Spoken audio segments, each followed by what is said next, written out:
Assalamualaikum warahmatullahi wabarakatuh. Waalaikumsalam warahmatullahi wabarakatuh. Berjumpa lagi di Klinik Kesatuan Bangsa, Kantor Kesbangpol Provinsi Sumatera Barat.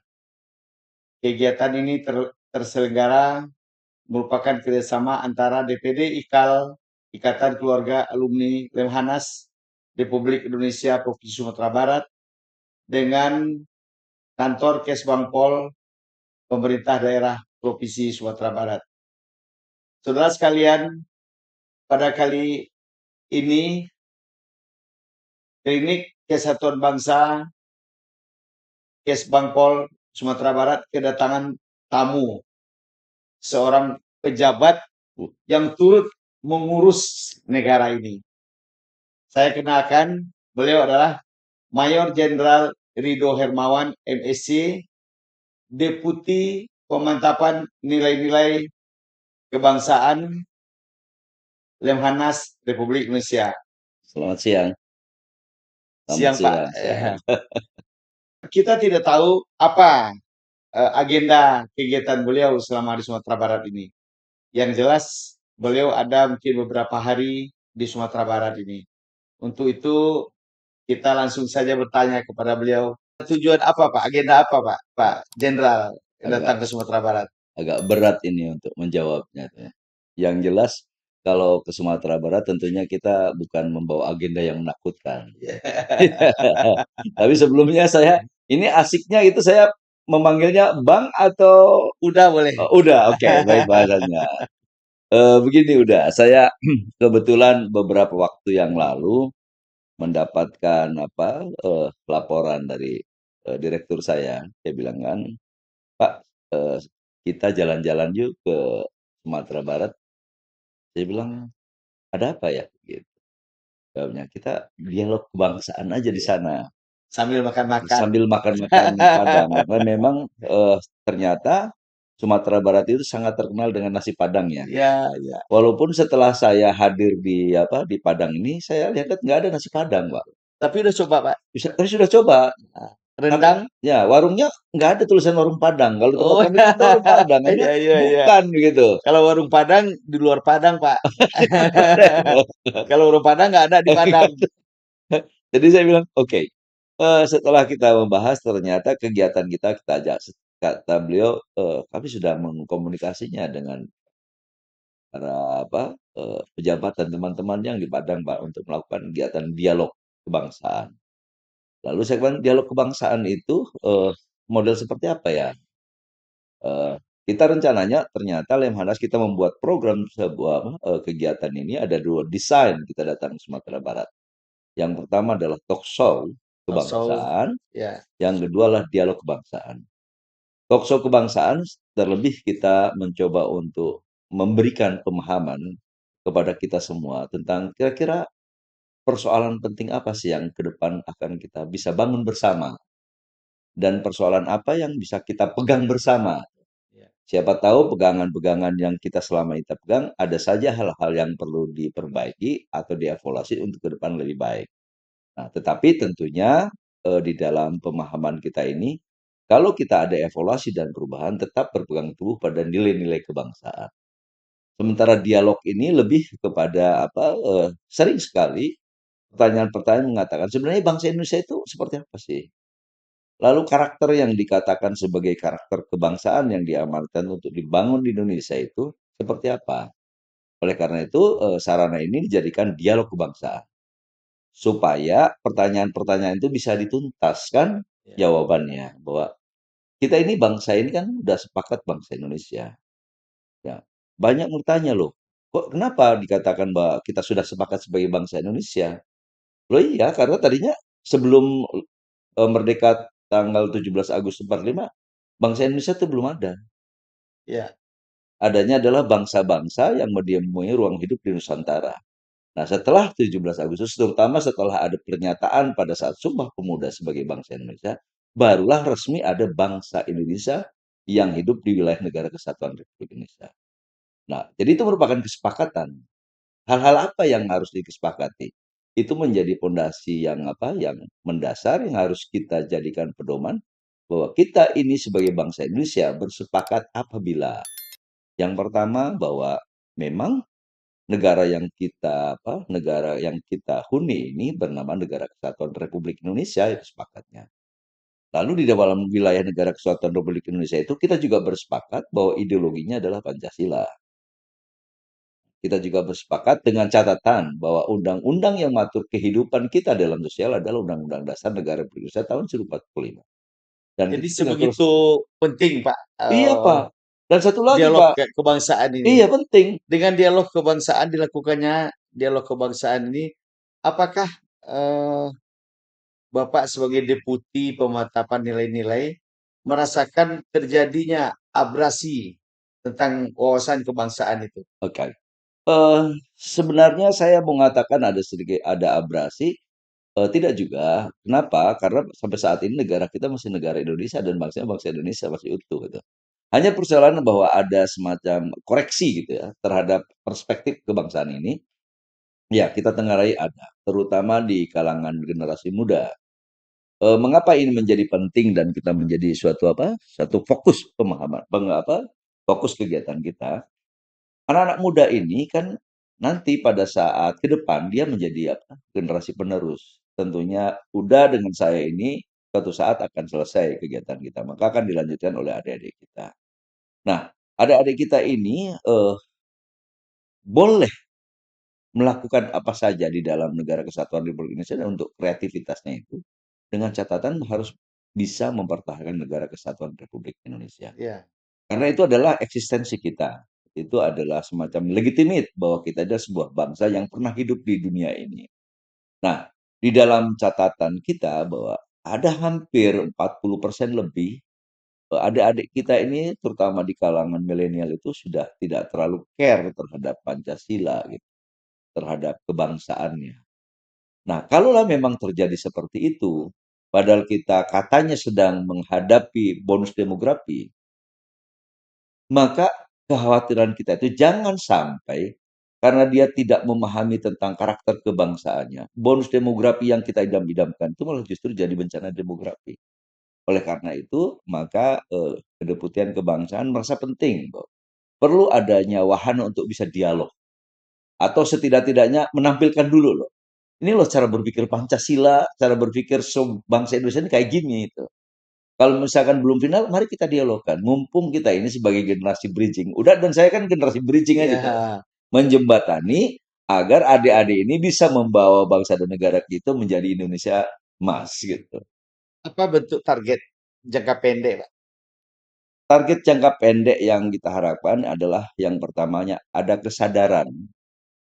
Satu bahwa siapapun eh, generasi muda kita itu, dari manapun dia datangnya, dan dari manapun dia memperoleh pemahaman ilmu pengetahuan yang membangun dia itu, dia tetap di dalam hatinya mengatakan aku adalah bangsa Indonesia.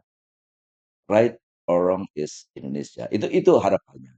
Kemudian yang keduanya, target yang berikutnya adalah sebenarnya adanya kehidupan yang lebih baik gitu. Kita sekarang melihat adanya suatu fenomenal kegiatan anak-anak muda yang memprihatinkan sebenarnya. Ada tawuran, geng motor, pawai bawa parang dan lain-lain. Terlalu mudah untuk menghilangkan nyawa sesamanya. Itu kan menjadi miris. Diharapkan bahwa dengan adanya kesepakatan itu sebagai sebuah bangsa, bahwa kita ini sebagai sesama saudara satu bangsa, tidak boleh saling menyakiti, tapi saling mendukung dan menunjang kehidupan yang lebih baik. Itu akan menjadi lebih baik bagi mereka daripada melakukan itu. Ya, Itu target keduanya. Jadi hidup lebih baik, aman, tertib. ya. Itu target. Tentunya target kitanya adalah kita mencoba untuk mengawali menyiapkan sumber daya manusia ini sebagai manusia pembangunan yang berkarakter kebangsaan, unggul dan berdaya saing. Itu target jauh. Eh, Sebagai deputi pemantapan nilai-nilai kebangsaan, jenderal menyadari tidak kalau ada yang terputus dalam tataran pendidikan kebangsaan kita. Sebab saya melihat eh, reformasi kita itu terjadi di tahun 1998. Kemudian setelah itu kita berasa hidup dalam bebas. Ya, Kita bicara boleh apa saja, ya, kadang-kadang berbuat itu boleh apa ya, saja. Nah, kadang-kadang sudah meninggalkan tata krama, ya, adat, sopan ya, santun, bagaimana seharusnya kepada orang yang lebih tua, ya, gitu kan. Lalu secara formal tidak ada lagi pendidikan di sekolah, Pak. Misalnya kalau di SD itu dulu kita pernah belajar PMP, ya, PMP. Pendidikan Moral Moral Pancasila. Pancasila, Budi pekerti. budi Ya, pekerti. Kemudian kita dulu pernah belajar sejarah, ya, bagaimana terbentuknya republik ya, yang kita cintai ini. ya, Kita tahu pejuang-pejuang dan kita disuruh menghafal ya, nama-nama pejuang ya, dan kita hafal pejuang-pejuang itu ya, pada waktu itu. Nah, kemudian kita ketahui bahwa pelajaran-pelajaran seperti itu sudah nggak ada lagi, gitu. ya, Nah, termasuk di perguruan tinggi. ya, Perguruan tinggi kita masih ingat begitu masuk eh, menjadi mahasiswa, ya. pelajaran awal kita itu adalah kewiraan, Kewiraan. Ya, kewiraan, kewiraan. kewiraan. Dan itu sampai dua, dua semester kita dua semester kita ikutin. Ya, Lalu apa target sekarang, Pak? Sebab saya melihat eh, salah satu penyebabnya itu adalah karena tidak adanya mata pelajaran itu, gitu, kurikulum itu ya, di sekolah, gitu. ya. Tentu eh, Jenderal lebih melihat ini secara apa namanya eh, Perspektifnya ya helikopter view gitu ya ya kalau ya bahasa sekarang. Oke. Boleh saya bicara nih. Oke. Eh, tapi ini adalah perspektif, perspektif pemikiran dari pengamatan saya. Dulu kita memang mendapatkan pelajaran tentang budi pekerti, pendidikan moral Pancasila, kemudian kegiatan-kegiatan ekstrakurikuler yang menyatakan bahwa kita tidak boleh tercerabut dari spiritual akar budaya bangsa kita itu, yang katanya lembah lembut dan adil ya domestik. Dan itu kita punya. Sampai tiba masanya bahwa ternyata masyarakat kita itu merasa jenuh, seolah kok monoton gitu, pengen ada perubahan, maka terjadilah reformasi. Reformasi ini sebenarnya kalau misalnya saya lihat adalah dari kegundahan, kegundahan hati kita yang seolah-olah monoton, kurang dinamis. Itu yang disadari oleh bangsa kita. Padahal sebenarnya kalau kita lihat dari perspektif geopolitik, sebenarnya itu adalah ada desain bangsa asing untuk memang mencoba untuk menghambat keberlanjutan pembangunan nasional kita. Mengapa demikian? Karena dalam kehidupan geopolitik itu masing-masing bangsa punya kepentingan masing-masing. Yang kedua, karena kepentingan masing-masing dan bersinggungan dengan bangsa lainnya, dia mencoba mendesakkan kepentingan itu kepada bangsa yang ditujunya. Indonesia, kalau kita lihat secara geografi, maka adalah merupakan negara yang subur makmur, gemah ripah loh jinawi. Gitu. Sumber kekayaan alamnya begitu melimpah, kekayaan kebudayaannya begitu melimpah. Geografinya orang bilang kalau orang kurang air, kita air melimpah. Kalau bisa bahasa kita tanam tumbuhan di mana-mana juga ada. Eh, ini bagaikan surga gitu ya. Dan ini adalah tujuan dari berbagai macam suku bangsa untuk bisa menikmatinya itu. Makanya sebenarnya salah satu modal dasarnya kita agar tetap bisa tumbuh maju adalah persatuan dan kesatuan bangsa itu. Kan ada sederhana kata-kata the man behind the gun. ya Bahwa di balik senjata apapun, potensi apapun, kalau manusianya tidak bagus ya kurang bagus. Nah, manusia yang dikatakan ini kan bukan individu, ini kan bangsa. Nah, power, kekuatan dari bangsa kita adalah persatuan dan kesatuan itu. Mereka masuk berpenetrasi untuk memecah itu. Kalau misalkan udah agak sedikit sanksi dengan pernyataan itu, mari kita lihat ke belakang. Dulu ada kisah katanya Perang Dunia Kedua. ya Nah, senjatanya kita menghancurkan kerajaan-kerajaan kita itu adalah dengan divide et impera. ya Dipecah belah. Akhirnya mereka hancur sendiri. Akhirnya kita harus bangkit kembali. Kemudian di masa-masa yang lalu kita dikagetkan dengan adanya proksi. ya bagaimana dia membangkitkan suatu perpecahan dengan menguatkan kekuatan dalam, sama juga sebenarnya ujung-ujungnya divide. Iya, iya, Hari ini dengan beberapa hari yang lalu kita dikagetkan dengan adanya informasi-informasi hoak yang justru bisa memporak-porandakan persatuan dan kesatuan. iya, betul. Nah, berdasarkan pada itu aja nih, kita jangan hanya melihat bahwa reformasi itu hanya bentuk dari kegalauan dan kejenuhan ketidakpuasan masyarakat pada saat itu. Tetapi juga ada desain dari luar yang menghendaki kita tidak melanjutkan pembangunan berkelanjutan. Dulu kan ada Replita. Nah, di saat itulah BP7 berhenti. Iya, Ya, kemudian juga penataran-penataran P4 katanya bosan itu dianggap sebagai doktrin. iya, Dianggap doktrin, seolah-olah itu menyaingi agama katanya. Padahal bukan itu. Ada hal-hal yang tentu mungkin perlu dievaluasi dalam iya, kegiatan pembangunan.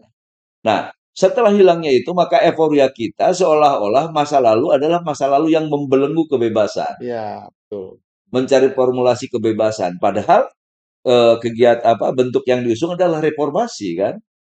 Reformasi. Jadi sebenarnya membentuk memformat kembali yang lalu bukan ditinggalkan, bukan revolusi, reformasi. Jadi hal-hal yang baik tetap dilanjutkan, yang Iya, kurang baiknya evolusi kita tinggalkan, iya, mencari hidup baru. Nah, makanya ada beberapa contohnya kegundahan masa lalu kita kan sebenarnya karena ada KKN tuh, iya, korupsi, kolusi dan nepotisme. Itu yang sebenarnya menjadi ketidaknyamanan dan ketidakpuasan kita pada masa 98 itu. Setelah kita melakukan reformasi, apakah KKN ini hilang atau bertambah subur? Apa sih akar masalahnya KKN itu? Asal KKN itu sebenarnya adalah hedonis sama Machiavelli. iya, Kan mhm, sebenarnya kan begitu nih. Nah, kalau misalkan akar masalahnya belum dipangkas, ya itu tetap tumbuh subur. Makanya hedonis dan Machiavelli itu kalau dikatakan di head to head kan lawannya siapa? Lawannya adalah karakter bangsa yang baik, kecintaan terhadap tanah air, toleransi antar sesama teman, merasa sebagai satu ikatan yang harus tumbuh bersama, aman bersama, dan sejahtera bersama. Itu yang harus dibangun. Hari ini kita disadarkan lagi, terutama pemerintah, bahwa Presiden mengatakan masa lalu. Karena ada ketidaknyamanan sosial akibat itu, beliau mengatakan maka pembangunan karakter bangsa itu menjadi penting. Sehingga sekarang pemantapan nilai kebangsaan itu menjadi prioritas nasional. Itu hal yang menggembirakan bahwa jadi kegundahannya udah tadi itu terwadahi menjadi prioritas nasional. Dan dengan bahasa mengusung konsep dan pemikiran itulah kami juga hadir di Padang gitu. iya. Artinya, Lemhanas sendiri menyadari ya, Jenderal ya, Oh apa ya, yang sedang terjadi ya kita di menyadari itu. bangsa Ya, kita ini. ya, Kemudian, apa bentuk, upaya Pak yang dilakukan Lemhanas untuk menanamkan nilai-nilai wawasan kebangsaan, nilai-nilai wawasan Nusantara, ya, paham terhadap apa itu Pancasila. oke. Kalau dulu kan Pancasila itu kita kenal dengan 36 Butir butir Pancasila, ya, Pancasila ya. Lalu paham dengan Undang-Undang Dasar. oke, Apa upayanya Pak? oke. Baik, terima kasih. Mungkin kita bahas dari tugas dan tugas pokok dan fungsinya Lemhanas ya. Tupoksi Lemhanas itu ada beberapa. Yang pertama adalah memberikan kajian-kajian strategis nasional sebagai rekomendasi kepada Bapak Presiden. Tentunya tentang permasalahan di dalamnya salah satunya ada Iya. permasalahan itu. Hmm. Kemudian yang kedua, menyiapkan calon pemimpin strategis nasional. Itu ada program pendidikan yang sekarang 7 bulan dan 5 bulan itu namanya PPRA dan PPSA. Iya. Itu beliau-beliau itu yang diberikan kesempatan untuk bisa melakukan pendidikan PPRA dan PPSA itu, memang dia disiapkan menjadi kader pimpinan strategis nasional. Salah satu hal yang tidak boleh tercerabut dan harus final adalah masalah karakter kebangsaan. Iya. Jadi Anda boleh berkreasi apapun dengan catatan Anda memahami betul itu adalah untuk kebangsanya. Kepentingan nasional menjadi adalah kepentingan yang utama. Nah, itu calon pemimpin. Nah, sementara saya ini deputinya deputi kebangsaan, pemantapan nilai kebangsaan. Jadi apa yang ditanyakan udah itu lebih fokus kepada tugas saya memang itu. Iya. Baik. Apa yang saya lakukan? Yang pertama kami mencoba mencermati kurikulum kita. Apakah kurikulum yang kita buat untuk kegiatan pemantapan nilai-nilai kebangsaan, untuk pelatihan untuk pelatih, dialog maupun talk show itu sudah tepat gitu. Karena itu kan tetap bertumbuh evaluasi. Karena kalau misalkan tidak dievaluasi dan tidak bertumbuh sesuai dinamika zaman, itu juga akan tergerus. Iya. Oleh karena itu, kurikulum ini kita sudah punya bentuk bahwa penanaman tentang nilai-nilai kebangsaan bukan melulu hanya tentang masalah wawasan kebangsaan. Tetapi kita mencoba mendesain kurikulumnya bahwa yang pertama, sebagai bangsa Indonesia yang hadir saat ini, itu tidak pernah lepas dari sejarah akar bangsa. Iya. Hari ini hiruk pikuk orang tentang sejarah tuh. Ada yang menyatakan bahwa kakek saya yang memerdekakan bangsa ini. Nenek saya lah yang memberikan namanya. Ramai sekali. Dengan tanpa data. Nah, sementara di tempat kami, kita mencermati. Jangan sampai sejarah kita diombang-ambing, akhirnya kita rebutan. Artinya rebutan pepesan kosong kalau menurut saya. Iya. Tetapi kalau ada data yang mengatakan ini adalah sebuah komitmen. Sejarah ini menjadi penting. Maka sejarah kebangsaan yang mengakar bukan hanya masalah story, tetapi historicalnya seperti apa. Jadi nilai-nilai dari sejarah itulah yang ingin kita sampaikan kepada orang-orang yang pengen memahami tentang bangsanya. Itu yang pertama. Yang keduanya, kita juga mencoba menyadarkan kepada kita ini, untuk itu maksud wawasan kebangsaan ya, menyadarkan kepada kita semua bahwa kita ini bukan bangsa yang sendiri di dunia ini. Di dalam kegiatan di dalam kehidupan kesemestaan ini, kita merupakan salah satu bangsa di antara bangsa-bangsa lain, yang tentunya ada interaksi. Iya. Nah, konsekuensi dari interaksi itu, saya selalu mengatakan ada 3 konsekuensi. Yang pertama, konsekuensinya biasa-biasa aja, nggak ada masalah. Nah, konsekuensi yang keduanya, dia menjadi kawan dan bahkan menjadi saudara. Nah, konsekuensi yang ketiga dari interaksi itu adalah menjadi lawan. Iya. Kita semua itu harus waspada, itu disadarkan. Nah, setelah hadir kesadaran itu, baru kita kasih tahu sama mereka. Jadi dikatakan wawasan Nusantara. Bahwa ada modal dasar yang dimiliki oleh bangsa ini. Baik modal spiritual, modal sosial, maupun modal materialnya. Iya. Modal spiritualnya inilah yang dikatakan sebagai karakter kebangsaan, kemudian nilai-nilai 4 konsensus dansa yang harus terpatri dalam diri. Itu modal spiritualnya. Itu tidak boleh lepas. Jadi katakan modal, lalu modal sosialnya seperti apa? Modal sosial yang harus kita lakukan, yang tahu bahwa kita ini saudara. Persatuan dan kesatuan itu menjadi modal yang penting. Kemudian juga kita harus menyadari tentang sesanti Bhinneka Tunggal Ika, Tanhana Dharma Mangkuba. Yang ketiganya, ada aturan-aturan yang sudah kita sepakati sebagai guidance kehidupan berbangsa dan bernegara. Iya. Nah, kalau modal dikatakan modal materialnya, sudah pasti itu kan, bahwa kita ini adalah negara kaya, subur makmur kemahlipah laut Cinawi, yang harus dikelola dengan benar, diarahkan untuk kesejahteraan. Lalu kita sadarkan bahwa proses pembangunan itu pendekatannya dengan pendekatan kesejahteraan dan keamanan. Itu modal sosial, wawasan utara. Lalu setelah itu baru kita kasih tahu bahwa harus bisa mengelola dengan benar. Itu namanya ketahanan nasional. Nah, proses itu kita lakukan bukan hanya sebatas dia dalam artian di dalam mindset pemikiran itu, tapi harus sampai ke dalam dasar pemikirannya dia. Maka tetap diberikan suatu produk dan pembelajaran dalam learning by doing. Itu ada outbound kebangsaan. Nanti Iya. terakhir dia berkomitmen. Kira-kira upaya kita itu. Kemudian di dalam dialog juga sama sebenarnya.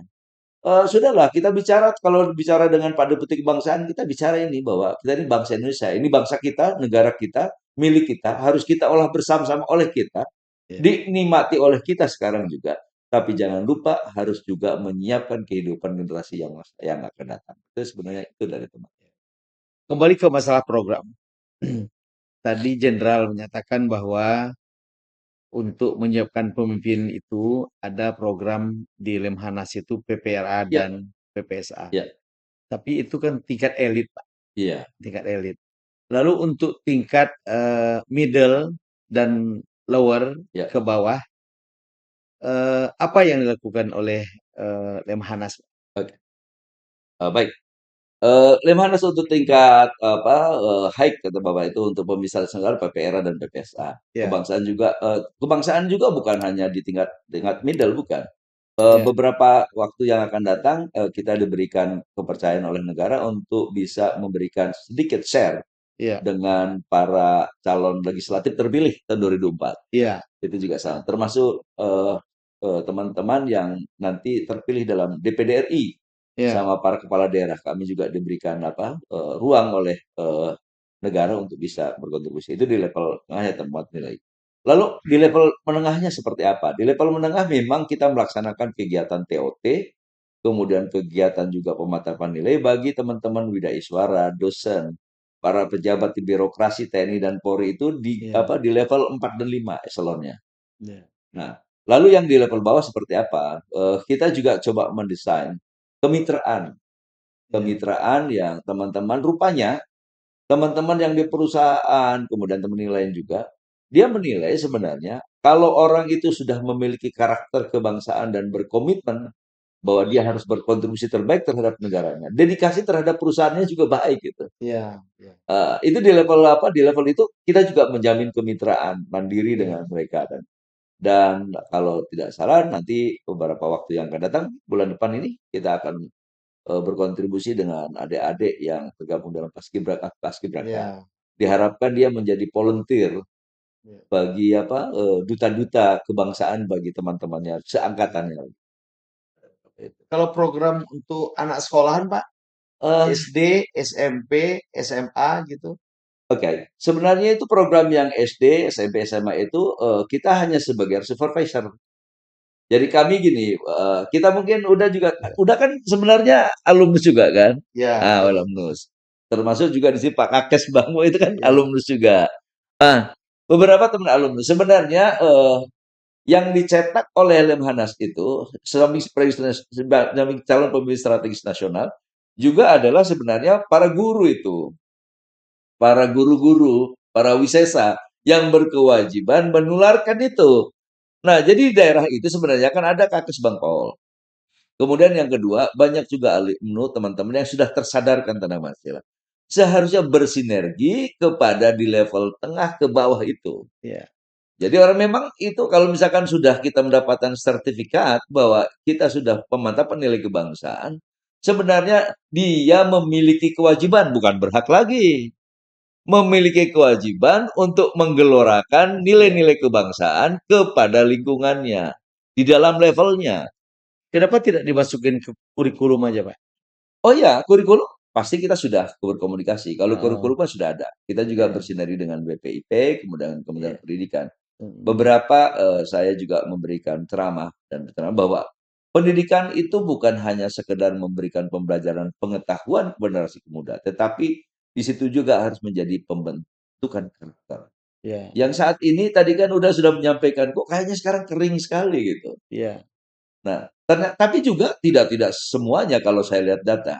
Beberapa universitas saya seperti misalkan ke Lok Sumawe, ke Aceh, ke Medan, ke Bekasi, sampai ke ujung-ujung dia mengatakan, saya selalu diminta untuk melakukan kuliah umum tentang kebangsaan ini. tapi Artinya ini ada yang miris loh, kebangsaan Jenderal. itu udah menjadi Iya, perhatian loh. Apa jadi tuh ini kira-kira menurut Anda? pengalaman cerita nih, Iya, Jenderal. Ketua DPD IKAL Provinsi Sumatera Barat, Profesor oh, Carlo, J, beliau itu kan dosen. ya, Dalam sebuah kesempatan mengajar di lokal, pada waktu itu hari Jumat, J, tanggal 31 Mei. Berarti besoknya tanggal 1 Juni. ya, Hmm. Di depan kelas, profesor ini nanya ke mahasiswanya, ya, besok tanggal satu 7 Juni, Juni. ya, Hari apa itu? Adik-adik sekalian, ya. hari Sabtu, Prof, gitu ya kan? Betul juga itu. Eh, betul juga. Cuman apa namanya, miris sekali saya lihat Iya. mereka tidak tahu dengan Hari hari lahirnya kelahirannya Pancasila. Pancasila gitu kan. Nah, ini bukan sekali dua kali. Ya, Di pemahaman nilai-nilai kebangsaan itu sepertinya memang harus ditanamkan mulai dari usia dini, ya, Jenderal. ya. Jadi ini mungkin masukan juga buat Lemhanas. Kita di DPD IKAL Provinsi Sumatera Barat sekarang ini lagi membuat modul, Modul, oke. modul, tapi untuk anak-anak kita yang masih di PAUD Ya, dan TK gitu.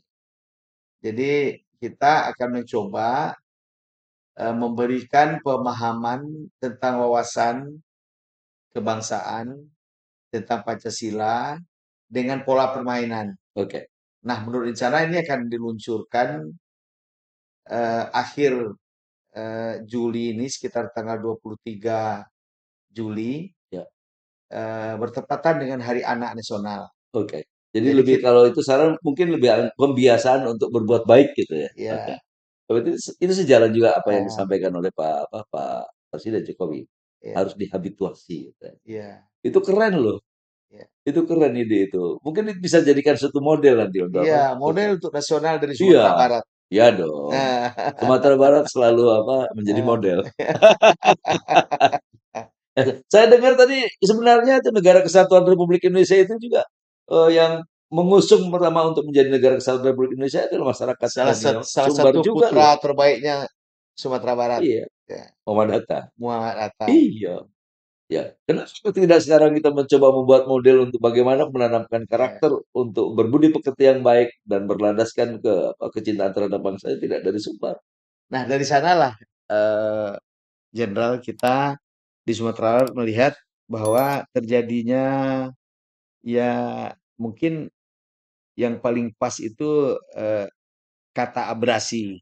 Oh, oke. Jadi tidak semua kader-kader kita, anak-anak kita, generasi di bawah kita itu yang paham dengan wawasan Oh, kebangsaan, lalu dengan kedaulatan, apa itu kedaulatan. ya, Karena memang mereka tidak ada belajar ya. di sekolahnya gitu. Tapi boleh nggak saya saran udah? Ya, Saran ya udah. Eh, tadi kan kita sudah buat model tuh. ya, Mungkin wahananya kalau kita pendidikan kan sebenarnya ada tiga pendidikan, jenis pendidikan. ya, Formal, non formal, dan informal. ya, Nah, informal ini kan titik kuatnya adalah di keluarga. Mungkin juga bahwa kita mempenetrasikan tentang model bagaimana caranya membuat anak itu bisa lebih baik dalam kehidupannya, sosialnya, dia iya, tetap sehat, tetapi juga tetap kreativitasnya tinggi kepada keluarga-keluarga itu. Jadi bukan hanya kepada anak-anak yang di bawah, tetapi juga iya. kita harus mencapai sampai dengan keluarga tuh. Nah, masalah metodenya tentunya tuh udah lebih tahu lah dengan teman-teman gitu ya. Itu saran tuh, informal dijangkau loh itu. Jangan sampai tidak terjangkau itu dah. Iya, iya. Jadi target ke Sumatera Barat hari ini eh, selain di talk show, Dialog, dialog, dialog kebangsaan. dialog kebangsaan, Ya. berapa hari Jenderal di Sumatera Barat? Dialog kebangsaan kami sebenarnya hanya dari tanggal 2 hadir, kemudian tanggal 4, 5, tanggal 6 kembali. Ya, Nah, dalam dialog ini juga sebenarnya kita mencoba yang dikatakan tadi masalah sejarah kebangsaan. Kami juga minta apa expert Tafrop yang memahami tentang itu hadir berbicara di sini. Lalu juga tentang masalah implementasi itu supaya ada dialog gitu. Ada apa? Ada kalau misalnya ada kegambangan bertanya, bisa ditanyakan dan bisa dijawab. Bagaimana cara mengimplementasikan tentang Pancasila yang iya. dulu katanya ada apa berapa? Berapa butir tuh? 36. 36 butir Mm-mm. tentang Pancasila ini. Bagaimana dengan gantinya sekarang? Nanti bisa ditanya. Tapi pada akhirnya sebenarnya kalau misalkan kita mengimplementasikan Pancasila itu kita lebih keinginan bahwa kehidupan kita lebih bermakna, lebih aman, damai, Ya. aman bersama, sejahtera bersama. Kalau Hmm. kalau kita scan gitu. Tipo Iya, Seliro, Tepo Seliro, Tenggang Rasa, Tenggang Rasa, eh, saling membantu dan saling lain membantu. sebenarnya pada akhirnya Iya, itu. Oke lah bahasa memang yang 36 butir Pancasila itu menjadi penting bagi kita karena itu nilai kebaikan. Tetapi bukan berarti menegasi nilai-nilai kebaikan yang lain. iya, Juga ada informasi tentang Bhinneka Tunggal Ika. Banyaklah nanti beberapa yang bisa didialogkan. Mudah-mudahan teman-teman bisa hadir dan orang bilang para narasumber yang hadir hajar aja, ditanya aja yang benar-benar tuh iya, supaya kita kan sebenarnya kalau kita mempertanyakan masalah, kemudian ada jawaban, kan kita tidak sedang sedang ingin menjatuhkan orang. iya, iya. Kita ingin mencari Ingin kesamaan yang menambah pas, menambah wawasan pengetahuan. kita, begitu. Iya. Nah, kalau di Lemhanas itu sudah final, tidak ada istilah rasa sakit hati, tidak Iya. ada. Tetapi bagaimana yang terbaik buat bangsa ini? Jenderal, eh, DP, DPD IKAL Provinsi Sumatera Barat menurut rencana akan melaksanakan musyawarah daerah pertama. Ya, Menurut rencana tanggal 24 Juli ini. oke. apa harapan dan himbauan Jenderal supaya kegiatan Lemhanas ini, kegiatan Musda Ya, Ihkal Lemhanas Sumatera Barat ini menghasilkan sesuatu yang berarti untuk negeri kita ini. baik. Boleh berpesan dong? Boleh ya? Iya, Oke. Untuk apa, pertama mengucapkan selamat atas musyawarah daerah IKAL di Sumbar yang akan dilaksanakan beberapa waktu yang akan datang.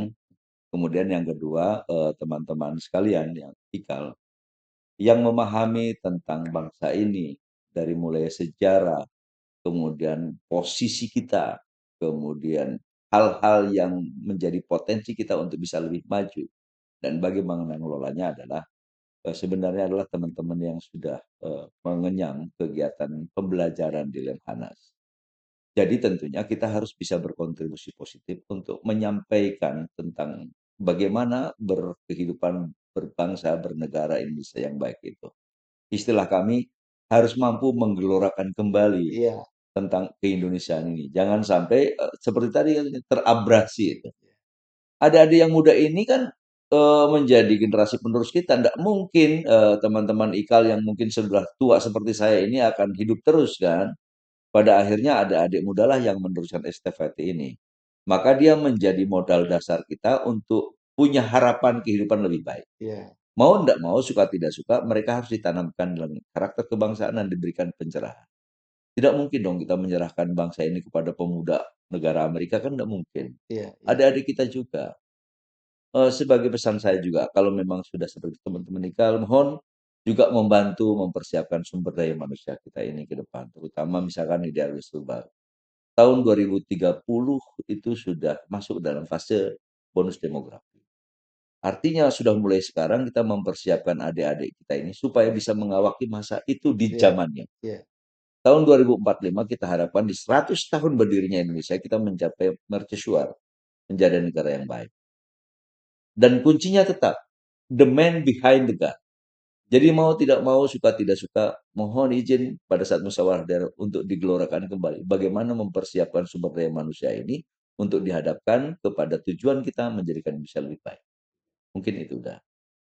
baik, saudara, tidak terasa sudah 30 menit kita Wow. berbincang dengan Mayor Jenderal TNI Rido Hermawan MSC.